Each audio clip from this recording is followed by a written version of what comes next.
Assalamualaikum warahmatullahi wabarakatuh guys. Apa kabar semuanya? Udah lama kita nggak ketemu buat konten tentang ikan asin.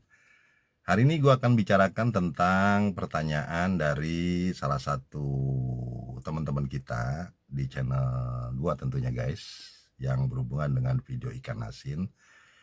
Ada pertanyaan, Bang, bagaimana membedakan antara ikan asin yang berformalin dengan ikan asin yang tidak berformalin? Kalau kita mau tahu sebenarnya perbedaan antara ikan asin yang berformalin dengan yang tidak berformalin itu harus ya lewat lab ya, tentunya harus ada penelitian khusus. Tapi kan kita nggak mungkin juga cuma pengen tahu ikan asin yang kita beli di pasar itu mengandung formalin atau bukan, kan nggak mungkin gitu. Kita melakukan penelitian, belinya juga cuma seperempat atau 1 on misalkan gitu kan. Nggak mungkin kita melakukan pengecekan di lab atau di lab susah ngomong. Nggak mungkin kita melakukan penelitian ke laboratorium gitu kan. Nah, secara teoritis yang sangat mudah aja ya guys, berdasarkan pengalaman, ikan asin yang mengandung formalin dengan yang tidak mengandung formalin itu bisa dilihat dari beberapa faktor.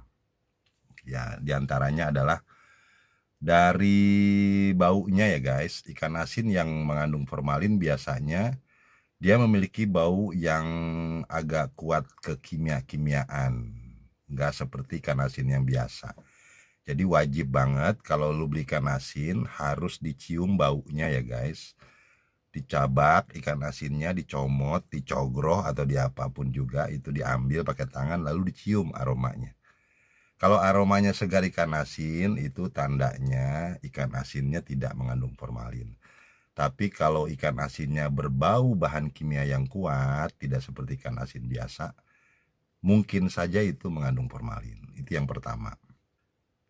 Ya, yang kedua adalah kita harus memperhatikan tekstur daripada ikan asin yang kita akan beli. Karena ikan asin yang berformalin itu biasanya lebih keras teksturnya dan nggak mudah hancur. Ya, namanya juga diawetin ya teman-teman, pakai bahan kimia formalin. Maka kita harus perhatiin tuh, kalau agak keras dan nggak gampang hancur, itu tandanya mungkin mengandung formalin.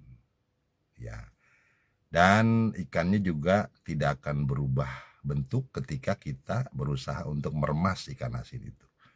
Itu tandanya ciri-ciri bahwa ikan asin yang kita lagi lihat itu kemungkinan mengandung formalin. Nah, yang kemudian yang ketiga teman-teman, untuk membedakan ikan asin yang tidak berformalin dengan yang berformalin adalah dari warnanya ya. Ikan asin yang berformalin biasanya memiliki warna yang lebih cerah dan mengkilap dibandingkan ikan asin biasa. Ya, oleh karena itu perlu dicurigai ketika ikan asinnya bagus banget, herang banget, keren banget gitu, cedang, gak ada buruk-buruknya gitu. Tapi bukan berarti ikan asin yang pengolahannya bagus kan mengandung formalin ya, belum tentu juga itu. Tapi harus lebih teliti kita lihatnya. Kemudian melakukan tes dengan air yang keempat. Apa maksudnya? Ya, kadang formalin dapat terlihat dari ikan asin ketika kita lakukan pengetesan ini. Yaitu caranya letakkan aja ikan asin dalam air. Jika ikan tersebut mengandung formalin, biasanya akan mengapung ya teman-teman. Itu kuncinya. Kalau yang tidak mengandung formalin, dia akan tenggelam. Kemudian yang kelima, kita juga boleh melakukan tes menggunakan api gitu. Pada saat kita mau beli ikan asin, bawa korek, gas, kemudian coba sedikit ikan asin itu dibakar. Ya sedikit aja gitu. Kalau beli teri ya buntutnya lah dibakar. Kalau pada saat dibakar mengandung bau kimia, kemungkinan besar mengandung formalin.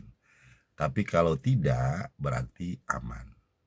Begitu. Tapi ingat ya teman-teman, semua ini hanya pengetesan secara kasat mata ya. Tetap pengetesan yang paling afdol itu kalau kita beli ikan asin harus melakukan tes begitu, yang 100% akan akurat.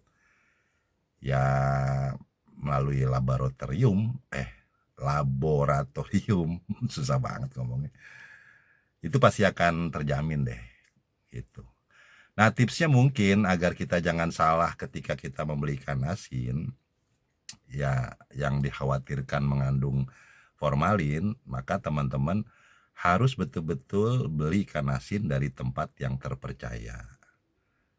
Gitu. Jangan sembarangan beli, karena kalau kita sembarangan beli, nanti dikhawatirkan kita dapat tempat pembelian ikan asin yang mengandung formalin.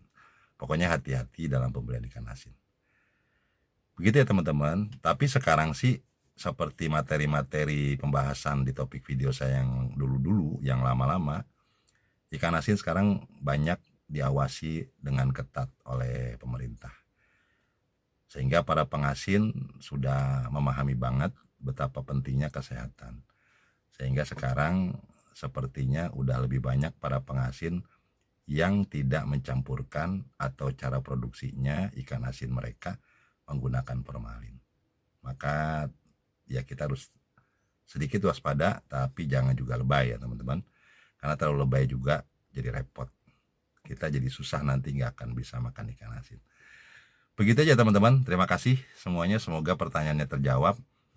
Selamat berdagang bagi kalian yang berdagang, dan jauhi melakukan kecurangan dengan menjual ikan asin yang tidak sehat ya, dan juga memainkan timbangan, itu juga nggak bagus. Karena yang kita cari ada keberkahan. Ikan asin yang bagus, yang berkualitas, yang sehat, itulah yang dicari konsumen zaman sekarang. Bukan yang abal-abal ataupun yang akal-akalan. Selamat berjualan, dan bagi kalian yang suka makan ikan asin, tetap makan ikan asin, karena ikan asin aman kalau kita teliti. Terima kasih teman-teman, sampai ketemu lagi di video berikutnya. Assalamualaikum warahmatullahi wabarakatuh. Misi